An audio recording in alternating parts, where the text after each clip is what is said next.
देखिए किन किन महाअस्त्रों से सजाया जाएगा आईएनएस विक्रांत। देखते ही जलजला आ जाएगा। क्या होगा जब समुद्र में उतरेगा भारत का मेड इन इंडिया बाहुबली। अपने बाहुबल से अकेले तहस नहस कर देगा पाकिस्तान।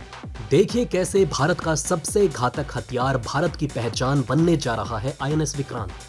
चीन सहित अमेरिका जैसे देशों के पैरों तले जमीन खिसकी। तालिबान ने कहा आपुन झुकेगा तो सिर्फ भारत के आगे। भारत से की है ये विनती। बोला अगर भारत ये कर दे सर आंखों पर बिठा कर रखेंगे। दोस्तों आपको बता दें कि अफगानिस्तान तालिबान के कार्यवाहक विदेश मंत्री आमिर खान मुत्तकी ने फिर कहा है कि तालिबान अफगानिस्तान में भारतीय दूतावास और वाणिज्यिक दूतावास की सुरक्षा पर विशेष ध्यान देने को तैयार है। इस समय तालिबान को दुनिया की नजरों में कोई उठा सकता है तो वो है सिर्फ भारत, क्योंकि आज विश्व में भारत की जितनी ताकत प्राप्त हो चुकी है उतनी किसी भी देश को नहीं है। यही वजह है कि सिर्फ तालिबान ही नहीं बल्कि दुनिया के सभी देश भारत को अपने पाले में लाना चाहते हैं और इसके लिए वो कुछ भी कर सकते हैं। अफगानिस्तान पर तालिबान द्वारा कब्जा किए जाने के बाद से ही तालिबान ने लगातार कहा है कि वो भारत से बेहतर संबंध चाहता है। अब अफगानिस्तान तालिबान के कार्यवाहक विदेश मंत्री आमिर खान मुत्तकी ने कहा है कि तालिबान अफगानिस्तान में भारतीय दूतावास और वाणिज्यिक दूतावास की सुरक्षा पर विशेष ध्यान देगा।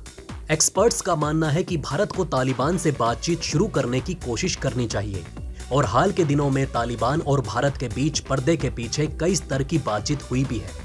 तालिबान भारत जैसे देशों को अफगानिस्तान से बाहर नहीं रखना चाहता और यही कारण है कि तालिबान ने लगातार ऐसे संकेत दिए हैं कि वो भारत से बेहतर संबंध चाहता है।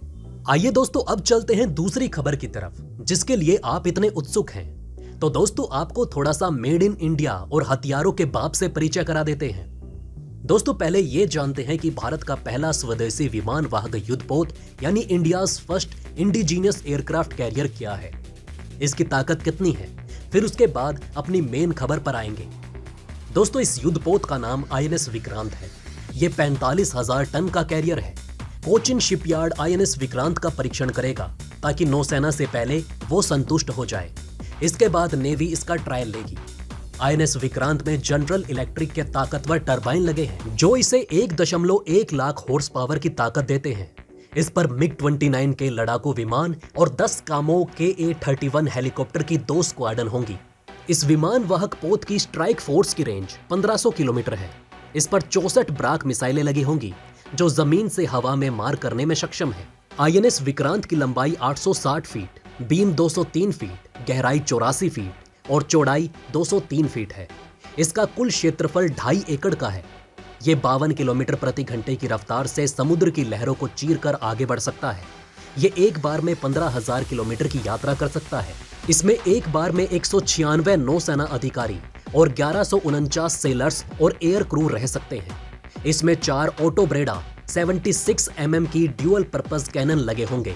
इसके अलावा 4 AK-630 point defence system gun लगी होंगी। आईएनएस विक्रांत पर एक बार में कुल 36 से 40 लड़ाकू विमान तैनात हो सकते हैं।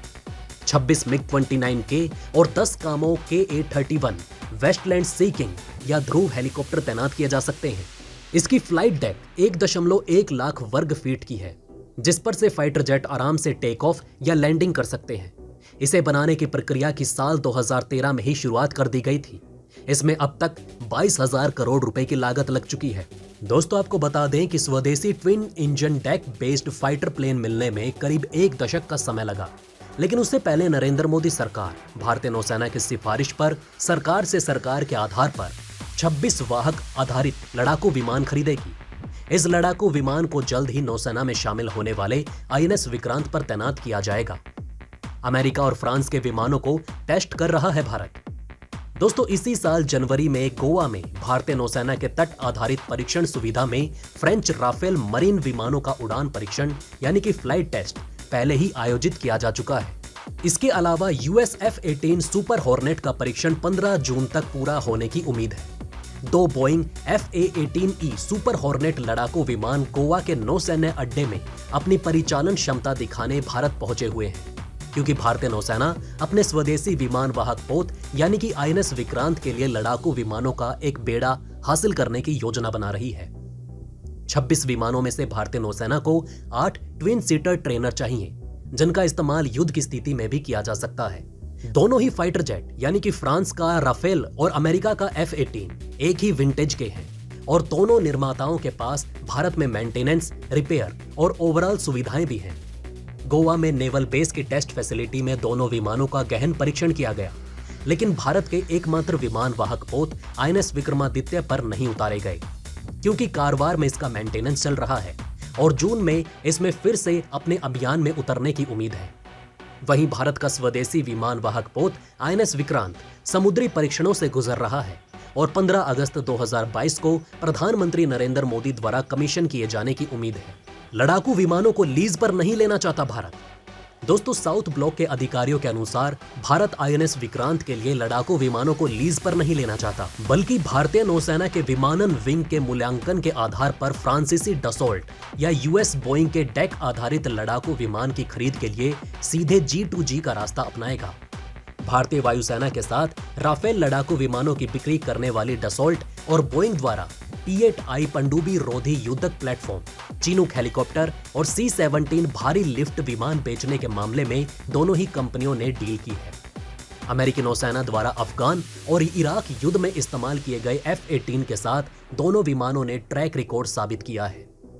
जनवरी में भारतीय नौसेना ने लड़ाकू विमान राफेल के समुद्री संस्करण का उड़ान परीक्षण किया। भारतीय नौसेना की योजना INS विक्रांत के लिए लड़ाकू विमानों का बेड़ा खरीदने की है। INS विक्रांत को अगस्त में सेवा में शामिल किए जाने की संभावना है।